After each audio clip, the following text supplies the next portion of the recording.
Welcome back to Indie Housing Market. I'm Kyle Morris with Morris Property Group and FC Tucker. Hi, I'm Shelly Walters with Shelly Walters Realty Group and FC Tucker. We were having some interesting conversations beforehand about, because Shelly just listed her house. And so she was just talking about the pains of being a seller. Yeah.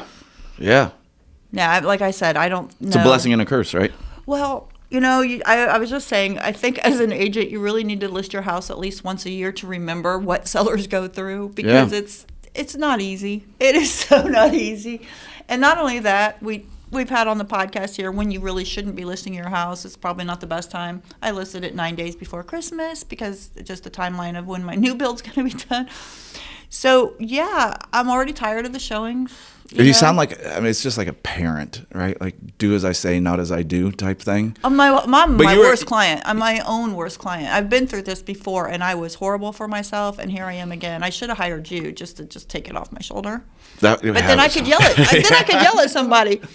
Yeah. But you had to because of the timing. So sometimes, like, you know, when we look at that stuff, you had to because of the house that you're building and all this other stuff. So, like, sometimes it's just timing. It is what it is. But my favorite is you're sitting there saying, like, you just need stuff. You haven't needed it in 3 years, and you pack it away, and all of a sudden you need it.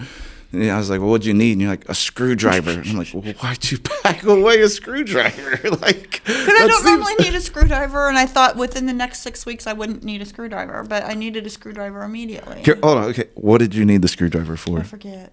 I'm trying to think. It's probably like take I forget. something off to like open a battery compartment or something silly like that. Well, I needed batteries too, so I have a big case of all the kind of batteries you could ever use, and I packed away the batteries because I'm thinking, I don't need those that I know of. My clicker for my fireplace, it's electric, so I wanted to be able to show it when it's showing, and my clicker didn't work. So I opened up, the battery takes one of those little round ones. Yeah. I have a bunch of those in that battery. I don't know what box that's in either. I had to go to CVS and buy a damn battery. So yes, I've been, I'm like. That's such a small thing. My back boxes that I've packed, I've started to dig through already, and it's been like a week and a half. I'm just so frustrated. So sellers, but the reality God of it love you. So literally, like, none of that is big stuff. It's the stress of listing your house is already a large event in the first place, that a smaller inconvenience becomes a much larger inconvenience. Let alone if like a life event happened during any of that stuff, right? Like if a kid got hurt or a parent or something like that. Or Christmas right now. Because you know what I did too? I put away all the presents. I had an open house on Sunday, so all the presents I have not wrapped yet, I boxed them up and put them away or in bags, and I hid them. I can't find a couple of those. I don't know where I put them. It's like Christmas vacation. So I'm going to have to go shopping again, or I don't know. Somebody's going to find these Christmas presents in 10 years after they bought your house. This is amazing. It's just, it is difficult to sell your house and get it ready, get it show ready, have it clean all the time. And I don't have any kids. These people that have three. You have kids. You don't have any kids in the house. Right. Okay. But I don't have any. I don't have any kids that I have to worry about all the toys and everything. So I'm just saying, sellers, we can relate. I can now. Yeah. I mean, I can before too, and I understand the stress, but that's why you need an agent, right? Because you don't have an agent to take away that stress because you're both. I'm doing it all. Yeah. So I do think a big part of being an agent is absorbing that stress and walking people through that stuff. Like, because if you called me, I would just go buy you the battery and bring it. That's what's so awesome about you. You would. Yeah, totally would. I just think it's interesting for you to experience it right now and go through all of it. The Christmas thing is interesting. So this actually came up on a house that I listed back in November, and the big question was, if we listed it a week before Thanksgiving and we sold it in like 5 days, but it's like, do we put a tree up? Do we put trees in the photos? I have nothing in my house. Yeah, nothing in my house. Mm-hmm. But there's also an emotion tied to seeing it. Yep. And you're selling a scene, so to speak, for somebody to envision themselves in. And so it's just it's a conversation. I think that gets overlooked. Some of that kind of stuff, like Christmas lights. Do you put Christmas lights up? And then what do you do for photos and all this other stuff? Well, and the thing was knowing I was going to have to list it in the winter. Photos were done in like August. Yeah, very smart. Make sure it was green. No pictures through the windows. Sounds like you had a good agent for that decision. Yeah, I knew what to do there, but I wasn't under the gun. I was like, I can handle that. But yeah, just finally. But what was happening is I always put myself off to the end. I'm helping my clients, my clients. They take priority. And then when it was time to list it, I'm like, I still got a lot to do to get it listed. So I didn't do well in doing the listing part of it because I had it so much that I was doing actually getting my house ready and doing it all. And we did have a death in the middle of all of it. So I was out of town for 5 days. And that, so that life goes on when you're listing your house and everything. But I have nothing up Christmas-wise because the part of that is if you put it up, it has to come down immediately the 26th. And I know me, I'm lucky if it's down by the first week of January. So you can't have that showing on the 26th or 27th. You can't have any Christmas anywhere. And it's more packing you have to do. Right. Well, right now, I don't know when I'm going to wrap presents because, the showing, I have a 2-hour notice for showings. So just about as soon as I get it all out, somebody's going to want to see it. I'm about ready to tell somebody, just come on in. I'll be on the middle of the floor wrapping presents. I have to get it done. See, so I come from a long line of night before wrappers. My wife, like, there's stuff under the tree right now. My wife's like, I'm done until we go buy some more. And I'm like, I'll start at 11 o'clock Christmas Eve. I don't know. Like, it's like a nostalgic thing for me. I know we're supposed to be talking about real estate, but here we are on a sidetrack and on a rabbit hole. It's a nostalgic thing for me. Like, I just remember wrapping presents, Christmas Eve and, like, watching Christmas Vacation or so, like, at my house right now, like I'll wrap it with the kids, for mom. Did and all you have this eggnog? I hate eggnog. That's a whole other thing. It's the most disgusting stuff ever. That's the best. It's the best. But what we would do too, though, with children is you can't put that under the tree because Santa hasn't come yet. Oh, that's the whole thing. And so, like, doesn't Santa bring presents for mom and dad too? Like, there can't be any presents under the tree. So there would always be one of my children who would be up till 11 or 12 o'clock at night, and I want to go to bed. Yeah, and they're not going to bed because we have to wait for everybody to be sound asleep before we start bringing all the presents down and putting it under the tree. So for anybody who listens to this podcast with children in the car, I highly advise you to turn the volume down currently now. But that's a whole another two-party thing of my household with Santa presents and what you do.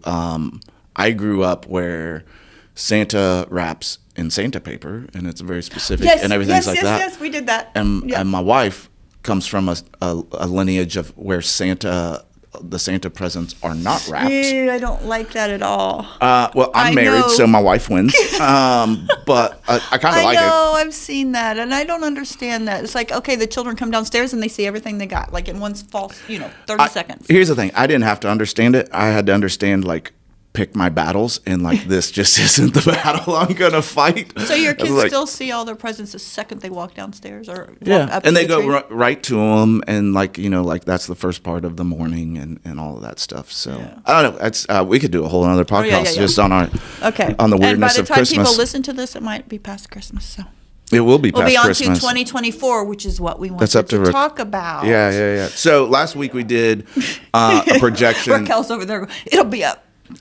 I feel like you just ruined Christmas for her, by the way. So Shelly's daughter does behind the scenes here. She already got her Christmas. She already got her Christmas? Yeah, but she just ruined your Christmas as far as... No, she already knows her maybe Christmas. she was still a believer. No, I watched them go down the stairs and bring all the presents, and I was like, I knew it! Yeah, but that was like 2 years ago. We've been doing it. How long have we been doing Mexico? Oh, that's right. She does Mexico. I just have to. Hopefully my kids never find out you go to Mexico for Christmas. Goodness gracious. Anyway, I don't like to shop and wrap. Like I said, the ones I have to wrap are for like extraneous people. But if I had to, we do experiences, not gifts. That's exactly right. I want time together.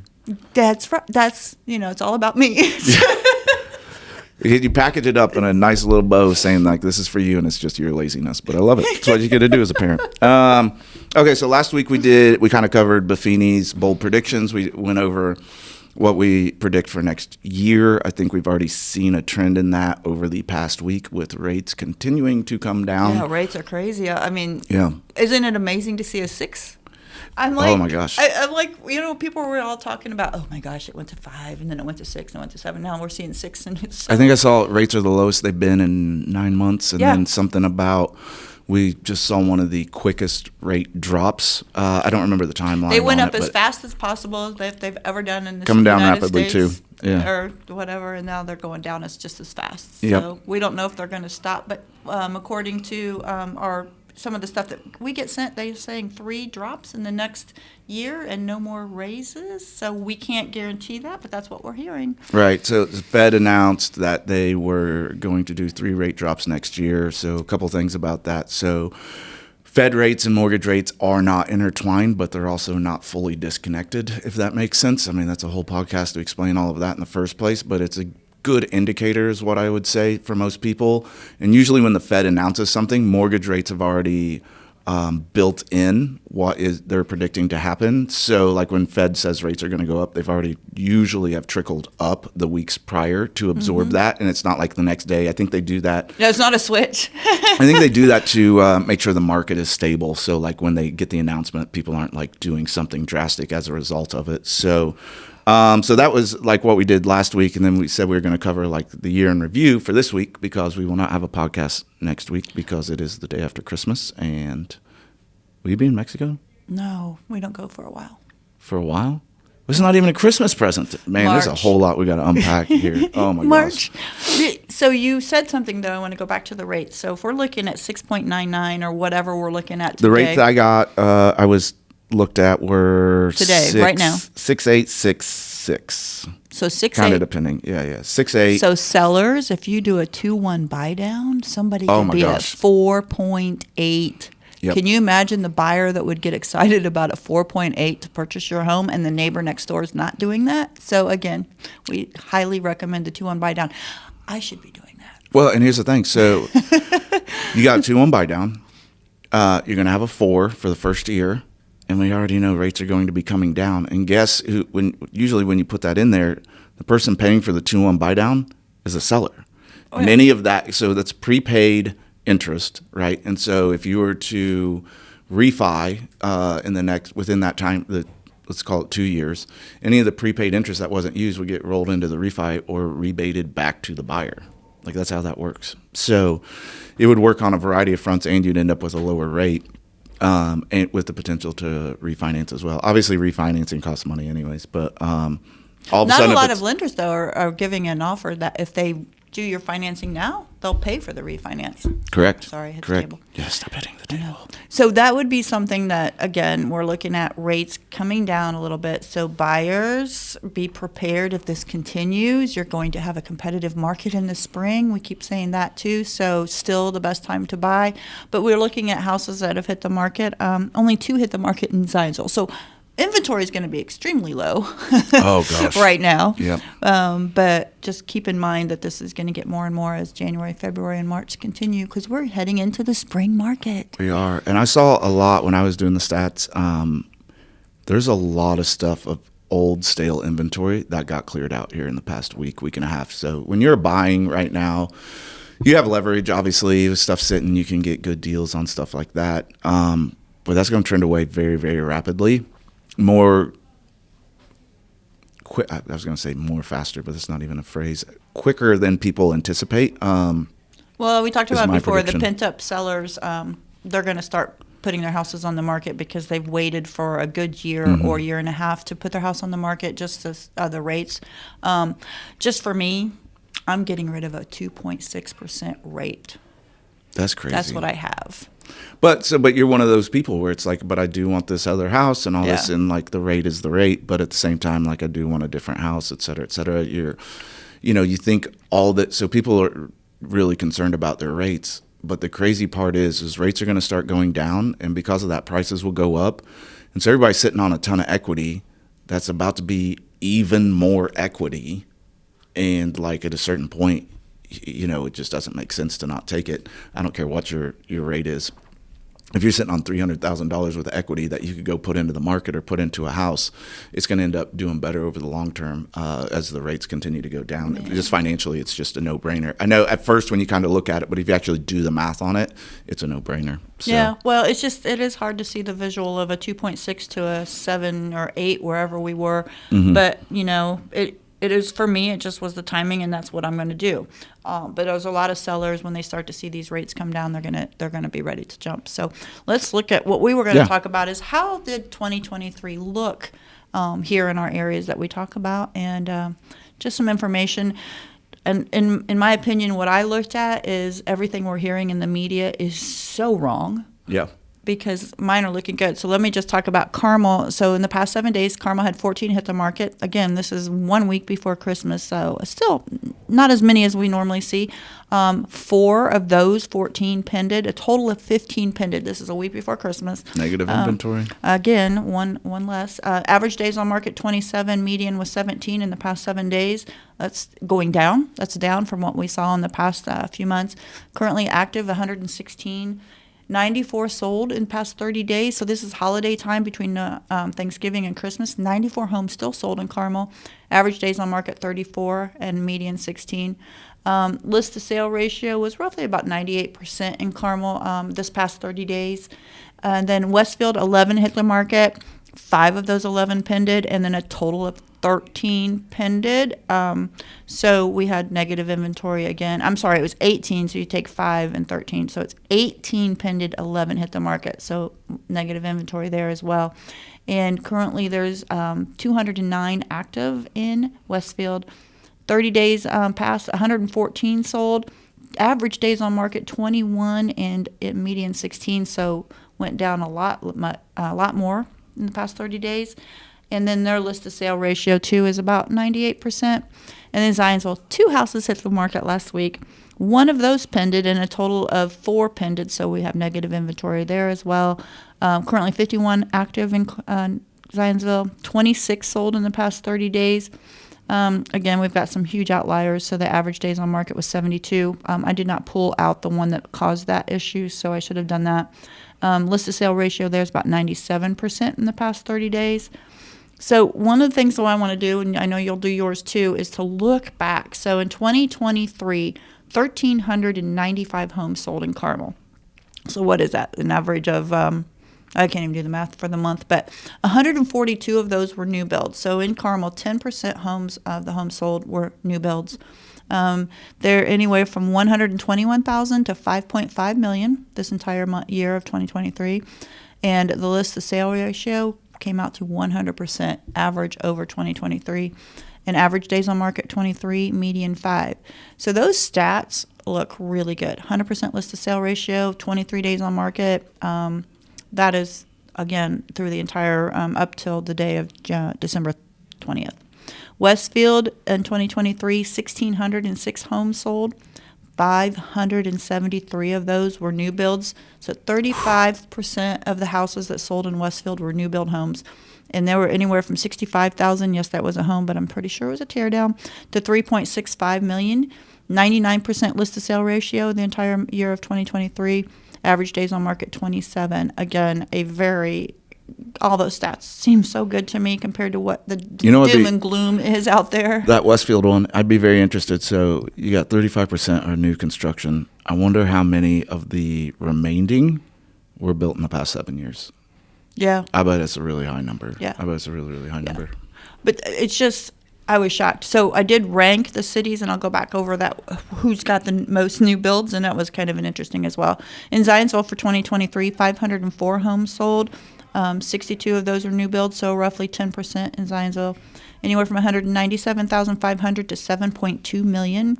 List to sale ratio 99%, and average days on market 25 and median 5.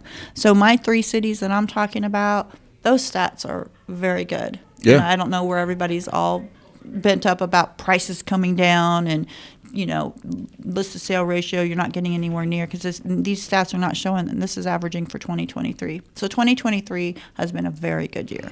Well, the numbers come from, the numbers aren't accurate. It's a spin on the numbers. I think part of the vitriol behind it all is anger right? Because everything's expensive. Wishful thinking, because the things that I want are more expensive than I can get. And then this frustration piece of like feeling like you're stuck and not having options. I think that comes into play as well. It's just because the numbers that you really see are sales numbers are down. But when they're saying that, like if you actually read into it, it's always inventory sales numbers are down, which is like something we say every week. Inventory is super, super down.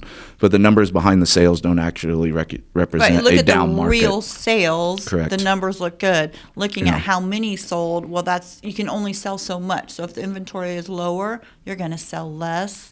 So what I was saying, I was looking at with the new builds. So the number one in the area of Fishers, Carmel, Noblesville, Westfield, and Zionsville, number one obviously is Westfield. Mm-hmm. Number two is Carmel. Then number three was Zionsville. I was surprised at that. So they've sold and then Noblesville had 122 new builds sell in the past year. So they're number four. And number five was Fishers at 99. So I found it interesting, of course, Westfield being number one, but Zionsville being number three. That was surprising. And you said, though, we should look out farther to some other cities that are probably even higher. Yeah. I don't think anybody's as high as Westfield, but McCordsville and Fortville area is growing exponentially. And Pendleton. Greenfield, Brownsburg has grown by leaps and bounds. And then down in Bargersville, which is part of Center Grove now, has just exploded. So there's quite a few. Isn't that funny? Bargersville is now part of Center Grove. It's insane. Yeah. It's insane. I remember driving through the little town of Bargersville about 20 years ago when I first moved to our lake house down in Sweetwater. Yeah, I'm from was Martinsville, so we'd always pass it. Yeah. You got to wait. Literally pass it. Yeah, we would just You pass don't it going to stop there. Greenwood. Yeah, and now, you got $900,000 houses down in Yes. Bargersville. It's beautiful down there. Yeah. But it is interesting, all the doom and gloom that was kind of predicted. And I understand where it comes from. I really do. I really do understand the tone of the society and our culture and everything like that. I'm not tone deaf when it comes to how we ended up where we did. I think one of the reasons we do the podcast is to kind of just reassure people, like, you need a bunch of resources to kind of look into this stuff and be educated on it, because the numbers never really backed what everybody was saying.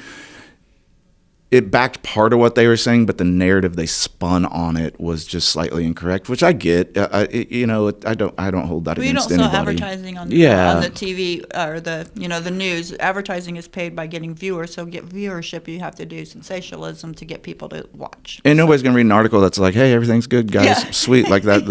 That was sufficient. short article, wouldn't Yeah, it? exactly. Like, sweet. Just send a thumbs up as an article, right? So, but even like, so we were, Mark Fisher, CEO of IAR, would love to hear the fact that we read Capital and Market. Capital and Market, and it said for Thanks, Mark. Yeah, thank you very much. For the state, like, obviously we on the podcast we focus on a hyper focused area, but for the state, prices were up 3%.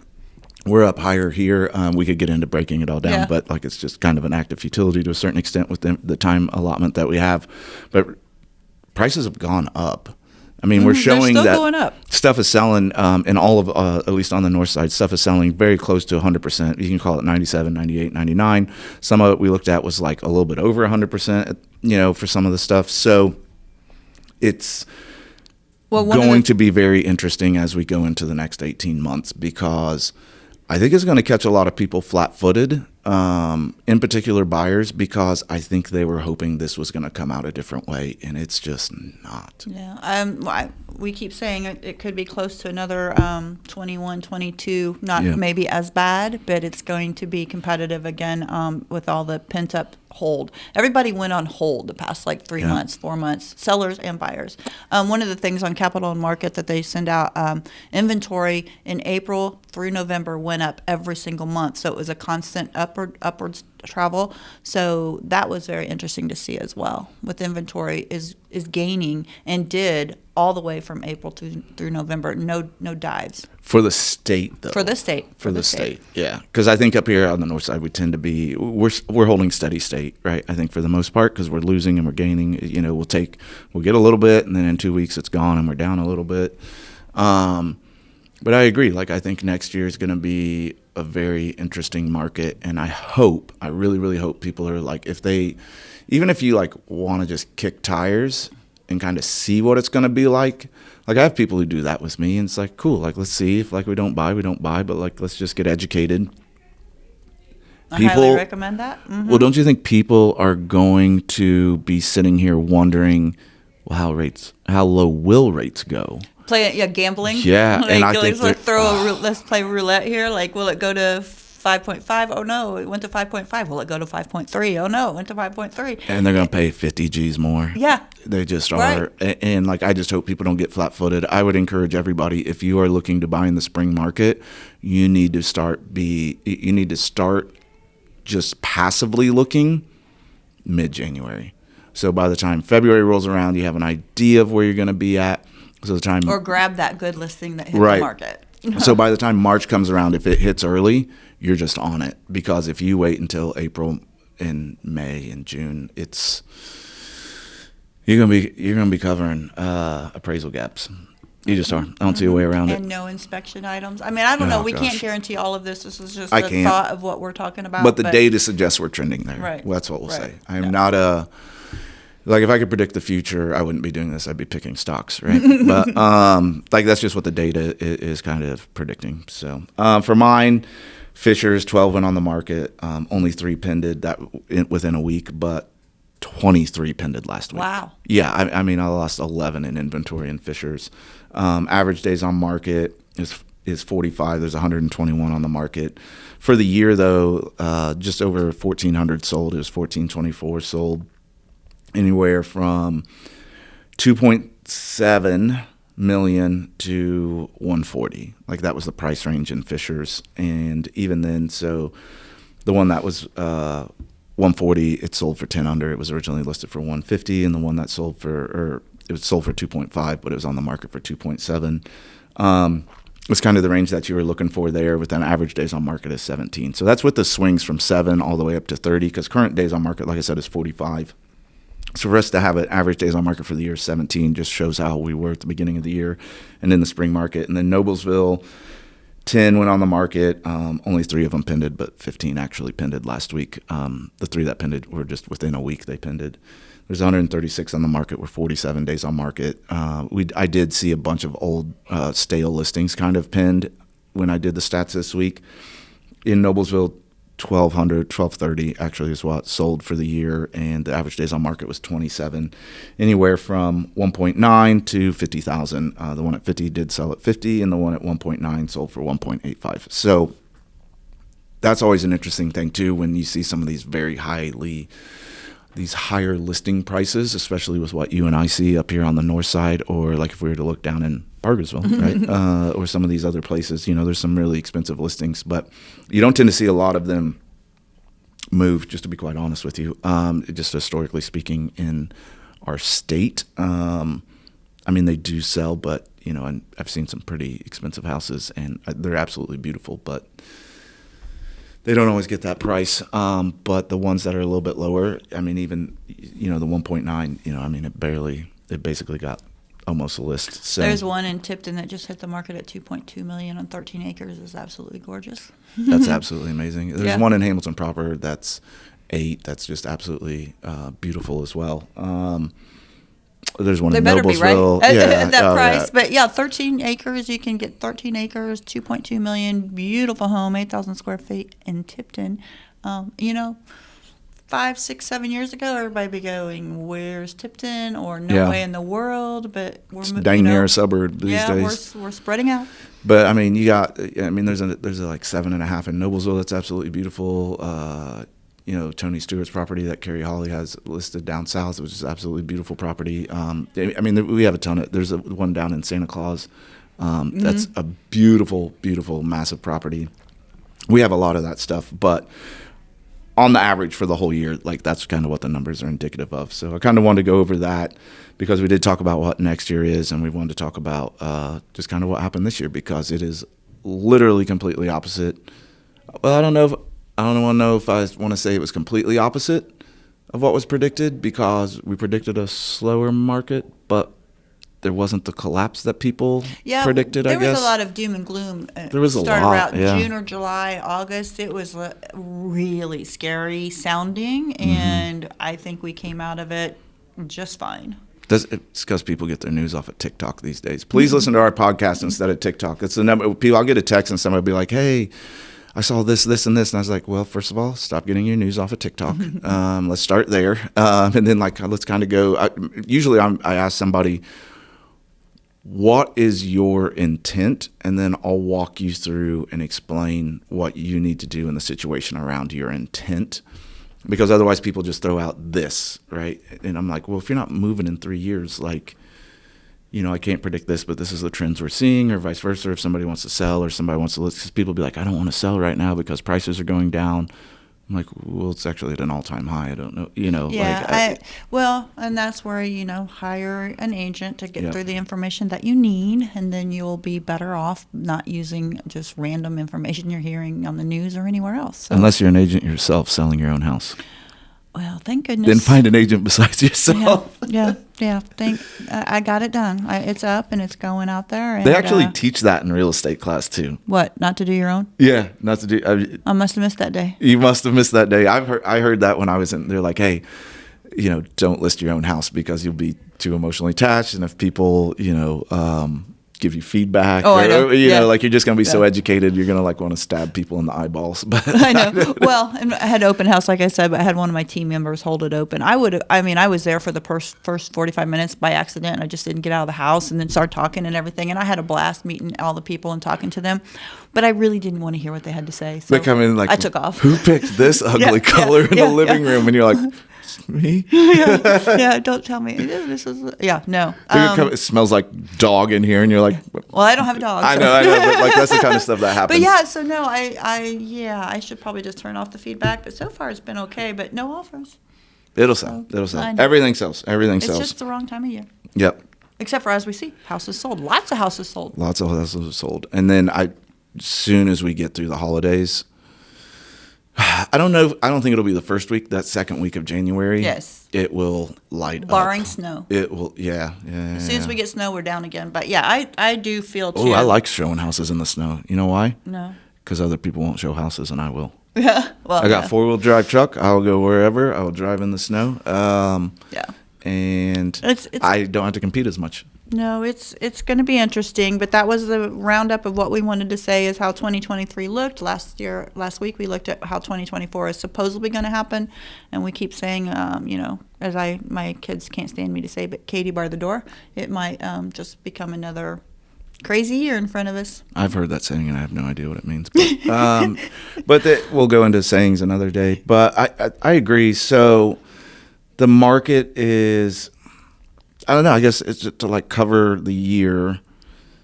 I've got. It was a good year. Yeah, I've got good news and bad news. Like prices are going up, and that's the bad news. Rates are coming down. That's the good news. The overall good inventory news, seems to be going up, according to some stats we're seeing. Yeah, but people are continuing to I didn't even say that word right. Are continuing to find out how desirable Indianapolis and the surrounding area is to live, with its cost of living, with the things that you can do here. I get it. We don't have mountains. I don't have an ocean, but we do have a lot to offer, and a lot of people are moving here. And so it's going to help our infrastructure. It's going to help all of our resources and things that are available to do here as there's more and more influx of people and tax money. And I know people don't want to hear that, but then people also don't want to leave because it's such a desirable place to live, and you just don't get both. So, well, Carmel just was voted again last Yep. week on some other media platform as one of the top places to live, and so was Fishers. So Yeah. that is being sent out there nationwide, and people everybody. literally don't throw a dart to come here. I said it before, when they call and say, I want to move to Carmel, Fishers, Noblesville, Westfield type of thing, I'm like, how did you come up with that? And they're like, just saw it online. yeah. Yeah, and They'll that's literally a good pick up their thing. family and move because they saw all the articles online. And that's what's driving our market the most, is the publicity that this area gets nationwide. So prices go up, but the other thing is jobs come here. And with jobs coming here, there's competition, so pay goes up. We do live in a great place. We live in a great place, and people got to understand how the economy works and how everything just works at a macro and a micro level. It's a good thing. It really, really is a good thing. But it can be frustrating when The problem with the growth is things lag behind, and it tends to be the consumer to a certain extent, but it will all catch up and we will all be just fine because we do live in a very desirable place to live. And it's not just because I'm saying that, it's because national organizations and magazines are saying that. Constantly. So, it is. So, well, that was the information from last week, and this week everything seems to be going better than what others are saying, and we just wanted to kind of give that information to you guys. But Happy New Year, and hope to see you guys next year here on the podcast. Again, subscribe and like if you would, please. And also send us any questions or topics you want to cover. Or if you yourself would like to be on the podcast and talk about something that you do in the business of real estate, mortgage, or anything, we would love to hear your slant on something. So we'll be open to that as well. And I'm Shelly Walters with the Shelly Walters Realty Group. My cell phone's 317-201-2601. I'm Kyle Morris with Morris Property Group and FC Tucker. My number is 317-649-5122. And happy holidays, everybody.